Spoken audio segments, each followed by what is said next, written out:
Mel and Joey would like to thank the following: Waffle Time, Lily's Peanut Butter, Fry and Pop, BB Stuffed Bread, Mead's Balot sa Dahon, Zagu Pearl Shea, Tubo Food Products, Classic Savory, Aquabest, Nikon Appliances, ACR Furniture, Charcoal Slipper, Active White. Miss Mel Chanko would like to thank the following: Revlon, Ever Department Store, Ideal Vision, Leoptic Paris, Mariluz Jewelry, Jessie Mendez, Doktora Isabel Nasal of Klinika Dermatologica. Welcome back mga classmates at students ng Mel and Joey Academy. Aba, gusto nyo bang matuto kung paano maging successful sa negosyo? Naku, makinig kayong mabuti dahil yan ang next lesson natin. At ang ating teacher ay ang nagmamay-ari ng Graceland. Isa po itong sikat na fast food chain sa buong Bicolandia. Ay. Mantakin mo, Parts, nagsimula sila sa pagluluto ng mga masasarap na putahe sa kanilang garahe. Sa garahe lang sila nagluluto. Sa garahe nagsimula ang Graceland. Yes. Balita ko, partner, marami ng branches ang Graceland sa buong Bicolandia. Aber. Anong ginawa nila at naging ganun sila kasikat? Eto, panoorin natin. Mayon Volcano, Siling Labuyo, at ang world-class na wakeboarding facility sa Kamsur. Yan ang mga tatak na pinagmamalaki ng mga Bicolano. Dahil isang malaking swerte ang turing nila sa sights and sounds ng Bicolandia. Pero dito sa Naga City, may kakaibang swerte raw na dala ang lugar pagdating sa negosyo. Patotoo dyan ang Graceland Food Industries na pagmamayari ng pamilya dito. Maray na aldaw, Mel and Joey.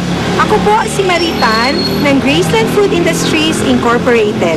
Hatid namin sa inyo ang mga pagkaing Bicolano mula sa umaga, tanghali at gabi. Sigurado pong gaganahan po kayo dahil ito po ay punong-puno ng kwento ng inspirasyon. Tara, makakana kita! Parang fairy tale ang rags to riches na storya ng Graceland. Kwento ng mahirap na pamilya na sa sipag at tiyaga nagbunga at umunlad kalaunan. Mula sa isang simpleng panaderya ay lumago ang kanilang negosyo sa iba't ibang restaurants at bakery. Di naglaon ang isang branch ng panaderya, parang kabuting nagsulputan sa buong Naga City. Dahil sa kasalukuyan may 16 na branches na ang Graceland Bakeries, hindi pa kasama ang 3 malalaking restaurants. Ang akala ng mga turistang dumadayo sa Bicol, ang mga tinapay ng Graceland ay galing pa ng Maynila. Pero laking mangha nila kapag sinasabing made in Bicol ang mga cakes and pastries na ubod daw ng sarap. Bago itong restaurant, nag-start sila ng ice drop. Gumagawa silang ice drop, tapos meron mga kumukuha sa amin, tapos binibenta. Ganon. Kaya lang yun na nga, dahil lumalaki yung pamilya at naging 9 kami, hindi na sapat. Isang araw, meron silang nakitang bakanteng garahe, pero it's a commercial space na nagkaroon ng opportunity na isipan nila magnegosyo. Nag-utang si Chupiping, si Papa, ng 10,000 pesos para maging capital nila dito sa negosyong ito. 80s Ice Cream Parlor ang naging inspirasyon ng kauna-unahang branch ng Graceland. At noong mid-80s, naging turo-turo style naman ang Graceland. Hango ang pangalang Graceland sa pangalan ng bunsong anak ng mag-asawang Tio Piping at Tia Feli na utak sa likod ng maliit na negosyo. Paniwala kasi nila, ang paggamit ng pangalan ng bunsong anak para sa negosyo ay may dalang swerte. Marami kaming magkakapatid, halos lahat at the time nag-aaral na. So, kailangan, syempre alam mo na, malaking pamilya, kailangan pakainin at kailangan din pa mag-aral at pumasok sa school. So, yun yung nag-udyok sa magulang namin para mag-venture at mag-try magnegosyo. Kung ano man daw ang kasaganang tinatamasa ng pamilya di sa kanilang negosyo, dulot raw ito ng kanilang sipag at tiyaga. Dahil ang buhay daw ay parang sili. Anumang anghang sa huli ay may sarap na malalasap. Mel and Joey, maraming salamat sa pagbisita niyo dito sa amin sa Bicol. Yan, kaya kapag kayo po'y nagawi sa bandang dyan sa Bicol, dalawin nyo ang Graceland at tikman ang kanilang mga putahe. Sana marami kayong napulot na aral mula sa isang oras na klase natin dito. At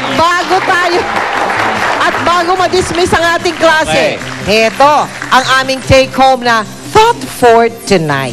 Make the mistakes of yesterday your lessons for today. Gawin mong aral ang mga gawin mong aral ngayon ang mga kamalian mo kahapon. Di ba? Very nice. Okay, mga So, hindi kaibigan. masamang magkamali. Oo. Kailangan kapulutan mo ng Okay. aral ang iyong pagkakamali. Balikan lang kita, partner. Ano sa Yes. Tagalog ang take home? Oh. Balot! Kaya pasensya na kayo. Hindi ba tama? Oo, tama. Palakpakan nyo naman ako. Oh, tama. Kasi ang alam ko sa Hapon eh. Sa Japanese ko alam eh. Ano? Yung take home? Ano? Takehome. Takehome. Okay. Oh, yan. Pero ang mahalaga mga kaibigan, i-take home nyo itong magandang aral na to na maging biyaya tayo sa ibang nilalang sa balat natin. Yan. Hmm? At always try to see the good in everyone. Correct. Kaya kita-kita tayo sa susunod na linggo sa Mel and Joey, ang show na kasabay niyong namumulot ng aral, hindi lang sa libro at sa paralan, kundi sa bit-bit naming mga kwento at kung saan. Oh, kung saan? Correct! Oy, thank you, Barangay GB1 San Mateo Rizal, Aerobic Troopers and Aero Gagalangin. Good night!